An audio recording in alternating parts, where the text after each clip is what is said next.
السلام علیکم دوستو، کیسے ہیں آپ لوگ؟ امید ہے کہ آپ سب خیریت سے ہوں گے۔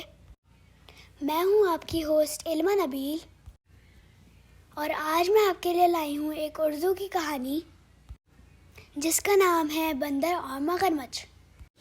ایک دن ولی اور نور اپنے بابا سے ضد کر رہے تھے کہ انہیں چڑیا گھر جانا ہے، مگر ان کے بابا جان بہت مصروف تھے۔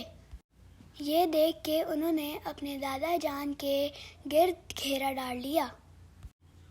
دادا جان ان پہ جان چھڑکتے تھے، وہ فوراً تیار ہو گئے۔ دادا جان انہیں لے کر چڑیا گھر پہنچ گئے۔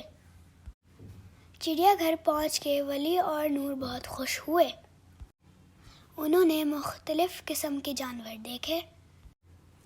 ولی شیر کو دیکھ کے بہت خوش ہو رہا تھا، مگر نور کو بندر کو دیکھنے جانا تھا۔ نور دادا جان کو لے کے بندر کے پنجرے کے پاس پہنچ گئی۔ اتنا چلنے کے بعد دادا جان بہت تھک چکے تھے۔ دادا جان آرام کرنے کے لیے ایک بینچ پہ بیٹھ گئے۔ وہاں بیٹھ کر انہوں نے بچوں کو ایک کہانی سنانا شروع کی۔ کہانی کا نام تھا بندر اور مگرمچھ۔ پرانے زمانے کی بات ہے، ایک بندر جامن کے پیڑ پہ رہتا تھا۔ اس پیڑ کی جامنیں بہت میٹھی تھیں، وہ انہیں کھا کر گزارا کرتا تھا۔ ایک دن اس پیڑ کے پاس ایک مگرمچھ آ کے لیٹ گیا۔ بندر نے اس پیڑ سے کچھ جامنیں نیچے پھینک دیں۔ مگرمچھ وہ کھا کے بہت خوش ہوا اور بندر کا بہت شکریہ ادا کیا۔ اس طرح ان دونوں کی دوستی ہو گئی، اور روزانہ مگرمچھ جامنیں کھانے آنے لگا۔ یہ دیکھ کر بندر نے اس کی بیوی کے لیے بھی جامنیں دینا شروع کر دی۔ بیوی اس کی جامنیں تو کھا لیتی، مگر اس کو شک ہونے لگا کہ بندر اور مگرمچھ کی دوستی کیسے ہو سکتی ہے۔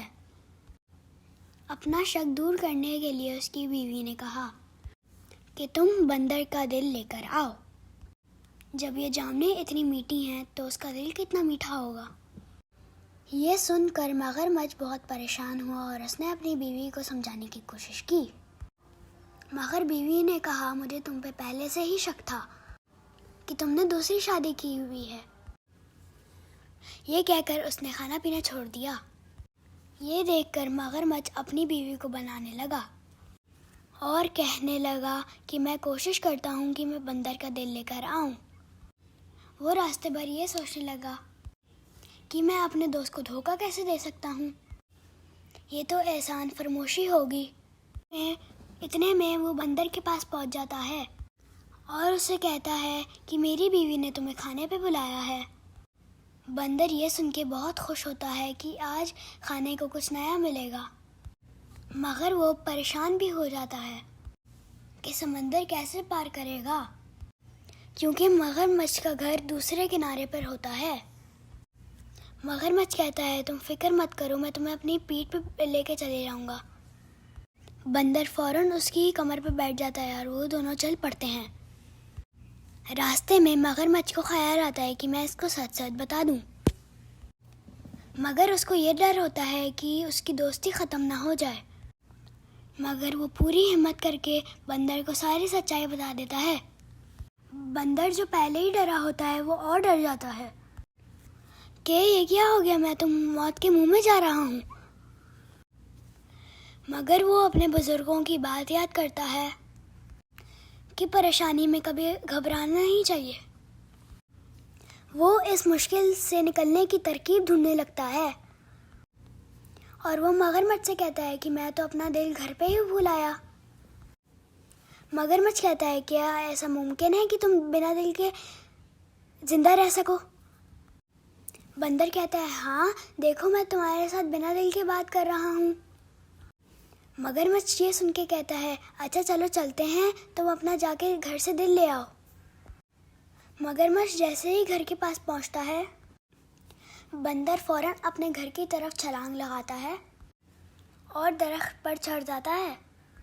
اوپر جا کر وہ مگرمچھ سے کہتا ہے کہ تم بہت بڑے احسان فراموش ہو چلے جاؤ یہاں سے اور دوبارہ پلٹ کے مت آنا، تم دوستی کے لائق نہیں ہو۔ مگرمچھ بندر کو تکتا رہ جاتا ہے۔ ولی اور نور بندر کے بچ جانے پر بہت خوش ہوتے ہیں۔ دادا کی تھکن بھی اب اتر جاتی ہے۔ دادا انہیں لے کر آگے چل پڑتے ہیں۔ تو یہ تھی کہانی آج کی دوستوں۔ امید ہے آپ کو یہ پسند آئی ہوگی۔ اگر آپ کو یہ اچھی لگی تو اس کو لائک اور سبسکرائب اور شیئر کریں۔ ملتے ہیں اگلی ویڈیو میں، فی امان اللہ۔